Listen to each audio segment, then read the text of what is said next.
Gavumenti ya Uganda ekubiriziddwa okwewala okumala gasaasaanya ssente naddala mu kiseera nga kino ng'amawanga agasinga gali mu ddubi ly'ensimbi ate nga n'obutale ebintu gye bitundibwa bingi tebikyatwalibwayo. Okusinziira ku bakugu ababadde mu lukiiko lutegekeddwa banka ya Standard Chartered Bank wano mu kibuga Kampala bagamba nti eggwanga lya Uganda lirina okwegendereza wawe eriteeka ensimbi zaalyo mu byenfuna newankubadde ng'ate liri mu kkula n'obutundutundu 6 ku buli 100 ekintu ekirungi okusinziira ku akulira banka eno ya Standard Chartered Bank Sanjay Rughani. Uganda is placed in the best place in Africa to get that transformation growth.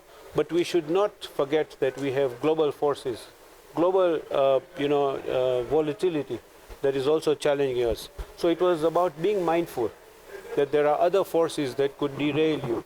So how are we together so we can be very focused on our delivery? I think Uganda is amongst a few markets that, this year we're growing at about 6.4%. Sanjay Rughani agamba nti eggwanga lya Uganda likola ku sipiidi ya waggulu nnyo era nga banka yakuteeka ensimbi eziri eyo mu buwumbi obusukka mu 3 era nga zino zaakuteekebwa mu byamaguzi, masannyalaze, bulimi wabula ng'agamba nti wabula nga bannayuganda balina okulaga nti beetegefu okuzikozesa. It is all about demand. So let's look at the sustainable finance where we're talking about green economy, we're talking about solar, we're talking about energy transition. As a group, we are raising $300 billion.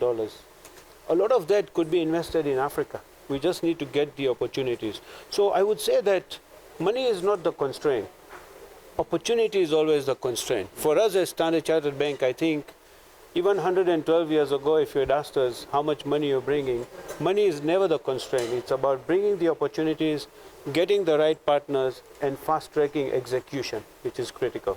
Moses Benkabye nga ono mukungu okuva mu ministry y'ebyensimbi wano mu ggwanga Uganda akakasizanga gavumenti bweri mu kuteekawo emiwaatwa egy'okulaba nti ebyamaguzi bya Uganda bifuna obutale wabweru w'eggwanga era nga bannyonnyolanga lwaki gavumenti ya Uganda eri kuzimba enguudo mu nsi eziriraanye eggwanga Uganda.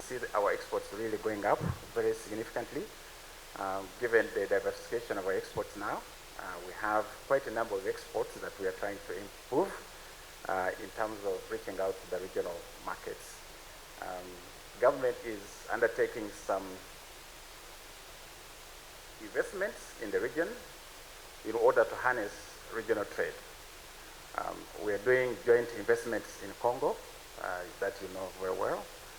We are undertaking some joint investment with South Sudan. Ye eyali minisita w'ebyensimbi wano mu ggwanga Maria Kiwanuka wano wasabidde eggwanga okuteeka ensimbi mu bintu ebiyinza okuviirako eggwanga okukulaakulana gamba nga abavubuka oba abantu abali mu ggwanga ebyensoma ssaako n'ebintu ebigwa mu ttuluba eryo. Because it means putting a lot of money into an area with a very long payback period and where the beneficiaries are not really defined. The patients, the students, the people using the roads, the people using the clean piped water or using the power in rural areas, those are the beneficiaries. And we need them as a private sector and the financial sector. We need these people to be well educated and medicated, because that's the best customer you can get. Wabula nga eggwanga eryeteekerateekera okugenda mu kalulu k'okulonda abakulembeze mu mwaka gwa 2026, Sanjay Rughani asabye gavumenti obutateeka nnyo ssente mu biseera bya kalulu kubanga ziyinza obutazza magoba. When election comes, we just have to be careful that we don't overspend money. She said when you spend for value. She said when you spend for growth.